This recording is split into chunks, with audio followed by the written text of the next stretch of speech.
Hi friends, welcome back to our channel. ఈరోజు మన వీడియోలో ఎగ్ మసాలా గ్రేవీ కర్రీ ఎలా ప్రిపేర్ చేసుకోవాలో చూద్దాం. చాలా తక్కువ ఇంగ్రీడియంట్స్తో చాలా ఈజీగా టేస్టీగా ప్రిపేర్ చేసుకోవచ్చు. చపాతీ, రోటీ, రైస్ మూడింటికి కూడా చాలా టేస్టీగా ఉంటుంది. ఒకసారి ఈ విధానంగా ట్రై చేయండి. రెసిపీ నచ్చినట్లయితే ప్లీజ్ లైక్ చేయండి. ముందుగా 6 ఎగ్స్ తీసుకున్నాను. ఉడికించి పై పొట్టు తీసి తీసుకున్నాను. ఇక్కడ ఎగ్స్ కావాలనుకుంటే ఎక్కువగా అయినా తీసుకోవచ్చు. తర్వాత ఒక థ్రెడ్ సహాయంతో విధంగా ఎగ్స్ని కట్ చేసి తీసుకోండి. ఇలా దారంతో కట్ చేసుకోవడం వలన ఎగ్స్ చాలా నీట్గా కట్ అవుతాయి. ఇలా అన్ని ఎగ్స్ని కూడా కట్ చేసుకుని ఒక ప్లేట్లో తీసుకుంటున్నాను.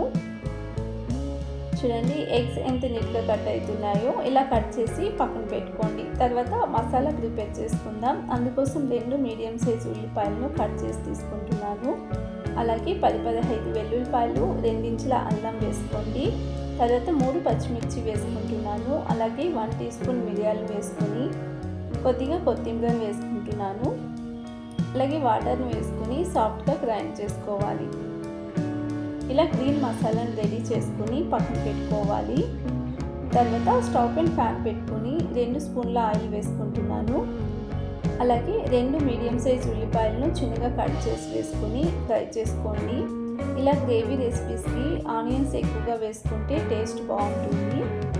ఉల్లిపాయ కొద్దిగా సాఫ్ట్ అయ్యేంత వరకు ఫ్రై చేసుకోండి. తర్వాత చిన్నగా కట్ చేసుకున్న 2 టమాటోస్ వేసుకుంటున్నాను. టమాటో కూడా సాఫ్ట్ అయ్యేంత వరకు 2-3 నిమిషాల పాటు మీడియం ఫ్లేమ్లోనే ఫ్రై చేసుకోండి. టమాటో ఈ విధంగా సాఫ్ట్ అయిన తర్వాత ఇప్పుడు కారం యాడ్ చేసుకుందాం. 1 టీ స్పూన్ కారం వేసుకుంటున్నాను. అలాగే 1 టీ స్పూన్ ధనియాల powder, 1/4 teaspoon garam masala వేసుకుంటున్నాను. తర్వాత 1/2 టీ స్పూన్ పసుపును వేసుకొని లో ఫ్లేమ్లోనే మిక్స్ చేసుకోవాలి. ఈ విధంగా మిక్స్ చేసుకుంటే సరిపోతుంది, మరీ ఎక్కువగా ఫ్రై చేసుకోకండి. తర్వాత ఇందాక మేము గ్రైండ్ చేసి పక్కన పెట్టుకున్న మసాలాను వేసుకుని ఈ మసాలాను మీడియం ఫ్లేమ్లోనే 2-3 నిమిషాల పాటు బాగా మిక్స్ చేసుకుంటూ ఫ్రై చేసుకోవాలి. ఈ మసాలా ఎంత బాగా ఫ్రై అయితే అంత టేస్ట్ ఉంటుందండి గ్రేవీకి. ఇలా ఆయిల్ సపరేట్ అయ్యేంత వరకు ఫ్రై చేసుకోండి. తర్వాత గ్రేవీకి సరిపడా వాటర్ వేసుకోండి. నేను ఇక్కడ 1/2 గ్లాస్ వాటర్ వేసుకున్నాను. మీరు గ్రేవీ కన్సిస్టెన్సీ చూసుకుని వాటర్ వేసుకోండి. తర్వాత మూత పెట్టి 3-4 నిమిషాల పాటు లో ఫ్లేమ్లో ఉడికించుకోవాలి. ఈ విధంగా ఉడికించుకుంటే మనకు గ్రేవీ రెడీ అయినట్టే. మరొకసారి ఇక్కడ మిక్స్ చేసుకొని కారం కావాలనుకుంటే ఒకసారి చెక్ చేసుకుని వేసుకోండి. తర్వాత రుచికి సరిపడా సాల్ట్ వేసుకుంటున్నాను. 1 టీ స్పూన్ సాల్ట్ని వేసుకొని మిక్స్ చేసుకుని ఇందాక కట్ చేసి పక్కన పెట్టుకున్న ఎగ్స్ వేసుకోండి.